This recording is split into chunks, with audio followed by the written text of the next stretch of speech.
Alright, welcome to another one of my videos.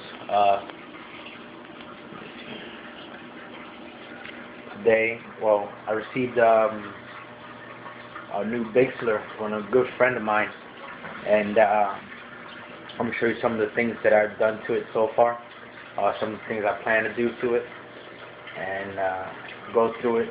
So like that, whoever's out there has a Bixler, you know, I've been getting a lot of ideas through YouTube.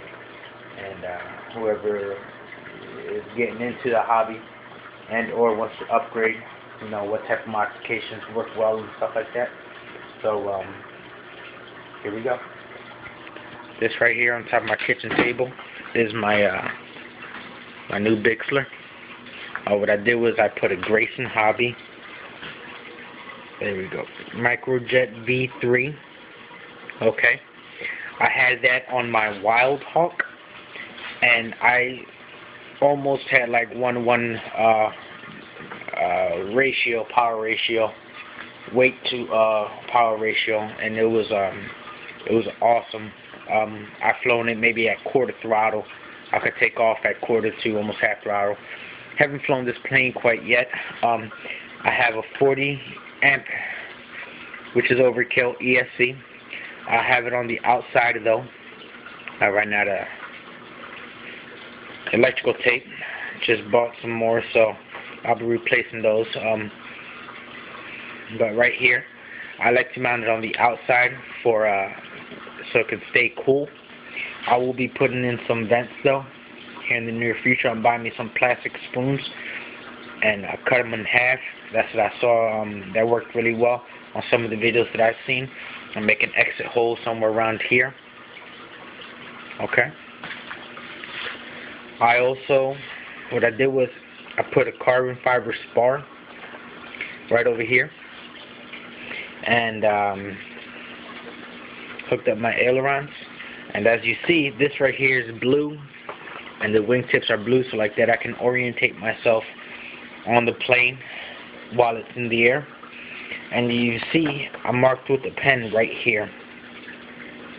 Now, I plan on, I'm not sure yet, but I want to do some flaps. So,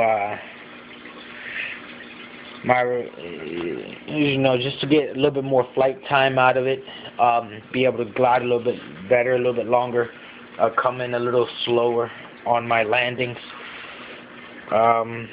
Nothing too special. I would like to put some landing gear on it. I just feel more safe taking off from the ground, only because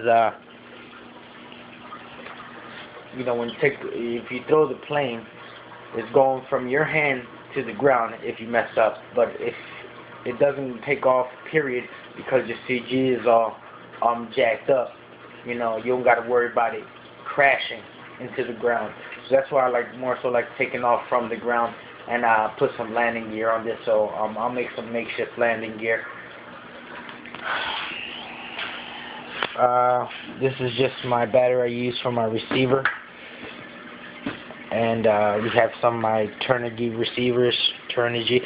If anybody knows how to work this darn you know,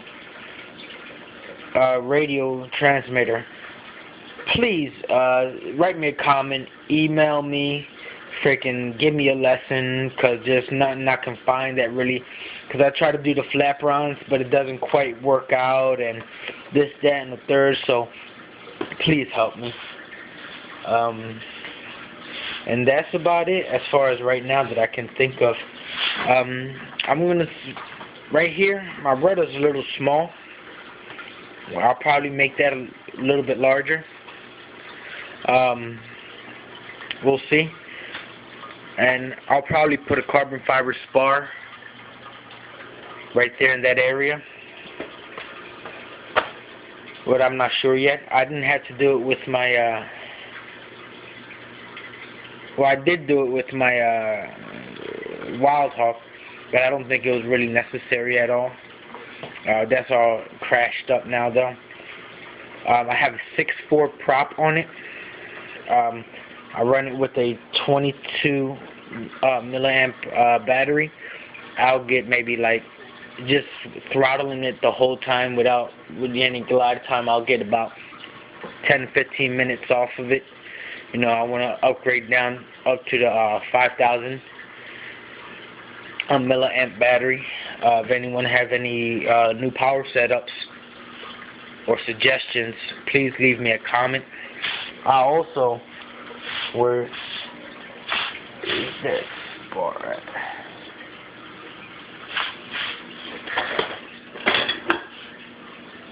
Oh, here goes my 2200 milliamp. It's Eternity, I should say. Oh, here it goes. This is a spar that comes for the wings. It's a 5mm spar. Okay. Real flimsy. Well, I mean, it's pretty strong and sturdy.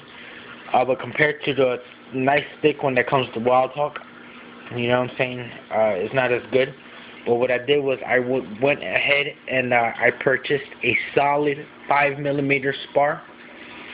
So like that, there'll be less flexing, especially with the stronger motor. And I like to fly in about 30-mile-an-hour winds. I really don't like to wait for calm days, so those wings really take a beating while I'm at the helm. So I really do like it. I'll cut a little notch out for the wire so that I'll be able to close this hatch up, as you can see, very nicely. And one thing I see that people don't usually do is make a handle to take out the canopy. If you just, as you can see, you got a little piece of tape right here. Just pull it out like that, so like that you're not bending or crushing the canopy as you do it. So you just put a piece of tape right there, bring it all the way up, and fold it over itself so there's no sticky parts showing outside.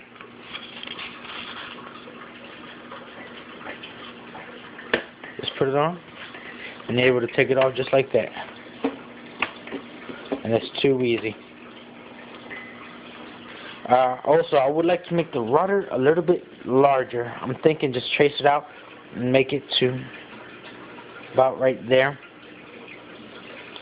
Just to give it a little bit more stability. Like I said, I do like to fly in the wind, so in high winds. And I think the elevator should be good, but I do want to make a larger rudder also.